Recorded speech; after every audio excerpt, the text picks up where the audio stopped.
we're working to raise a lot of money so that she can have her stable housing. But what is possible here is a new way of looking at how to get the staff and the teachers of BUSD back into living in Berkeley because they have been priced out. And they're having a major problem keeping teachers in the communities that they're serving. And from hearing your story, because now you have been part of staff at Berkeley Unified Schools, what would be the ripple effects if all of these people who are serving the Berkeley community are actually able to live there? A more supportive community. Sometimes, in my experience, I feel like people that don't live in the community that they work in, they don't really care too much about what's going on and showing up and supporting students. And like the hassle of the commute and the hassle of not being able to stay in the community where you serve. It is definitely a ripple effect. And I've seen so many different stories where people are like commuting from like 20, 30, 40 miles. Like, it's just ridiculous. So yeah, like I definitely want to encourage people to support in any way that they can and help us make history. This is like history in the making right here. When you're supporting a bill that is in supportive of producing permanent housing for someone who has served a community for decades, like this is history in the making right now. Amen. Amen. And one thing I was hearing in what you're saying was this commute. So you have teachers and staff who are commuting half an hour to the community that they're serving, but then they're also parents. They also have their lives, and they have to build their community back around their kids. So they're having to make this choice. And I mean, I know I'm a young parent. I've got a 1.5-year-old, and if presented with the choice, I'm building the community around my kid. Yeah.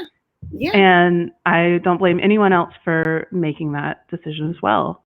And I think if we're able to put that building together.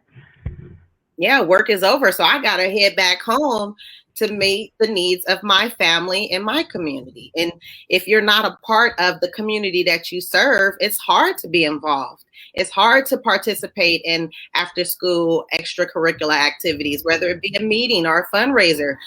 I can't do that if I don't live in the community that I serve. And what do you think the ripple effects have been for you, especially in those, it was a couple of years that you were at Longfellow, correct? Yes. Well, I was there for one whole school year. Yes. You were there for a school year. You were an intern social worker, right? Yes. And what did you feel that effect was when you were living in Berkeley and you're serving Berkeley schools?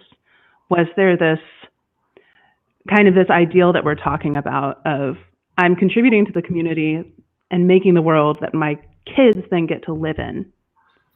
Yeah, it was awesome. Like, it was so convenient. Like, to be able to work 5 minutes away from where you live is a privilege. Like, it is. And then to be able to, like, within my home from that school site, and then my oldest was at Willard at the time, it was like a maybe 5-10 minute commute. You know, I dropped one off at Willard, and then my youngest was at Longfellow. So I was working there and my son was there. And at that time, I got in by the support of Jocelyn. Like, Jocelyn has had my back since day one. And we have built food pantries at school sites together. So prior to me going in, I had an opportunity to intern with Seneca family programs, and it just didn't work out. And I was stuck at the last minute looking for a placement. And we did a tour. I did a tour with my son at Longfellow. And we were talking with the vice principal and the principal and one of the district supervisors for special education. In the conversation, we were just talking, and the principal was like, "Ooh, like you said a couple key words that I'm just like so intrigued about." And I say, "Yeah, I'm his biggest supporter. I'm Mama Bear times 10." Okay.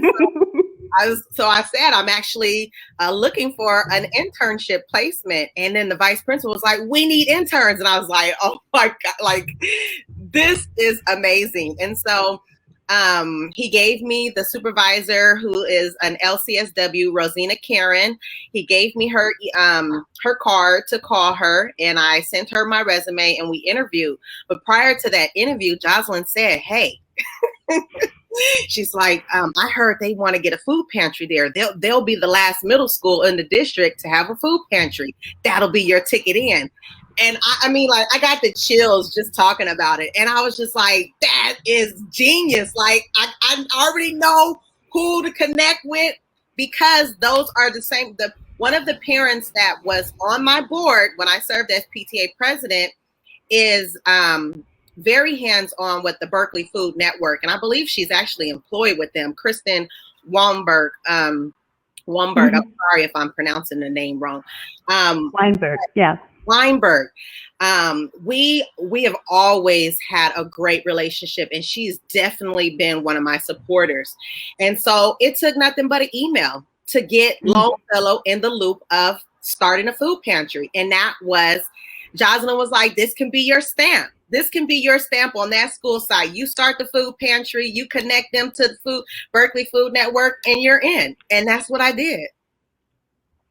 Yeah. And that it's these relationships, like we're always talking about, we talk so much about access, and so much of that has to do with just having relationships, being in a community, having that community be strong. Thank you so much. Able to do that if I hadn't had those relationships and knew these people and been involved. Like, you know, it's the joy of, you know, building and starting relationships and keeping those relationships aligned in good tag. And so that, you know, you never know when you may need somebody. And so to be able to say, "Hey, I served with her on the PTA. I know if I send her an email, it's going to work out." So, yeah. Absolutely. Well, I want to thank you so much for sharing all your experience. I know we said we'd go about 20 minutes, so thanks for staying the other 5. And sharing just how important it is to build community, and how this is what we're doing here. This is what we're after. It sounds like we're taking advantage of a law and we're trying to get our friend a house, which is also what we're doing. But it's so much more than that. Yeah. It's so much more. And you have shared so much that shows us exactly how that can work. And thank you so much. I just, again, want to support the cause, and if anyone is willing to donate in a way that they can support Jocelyn, anything and everything is greatly appreciated.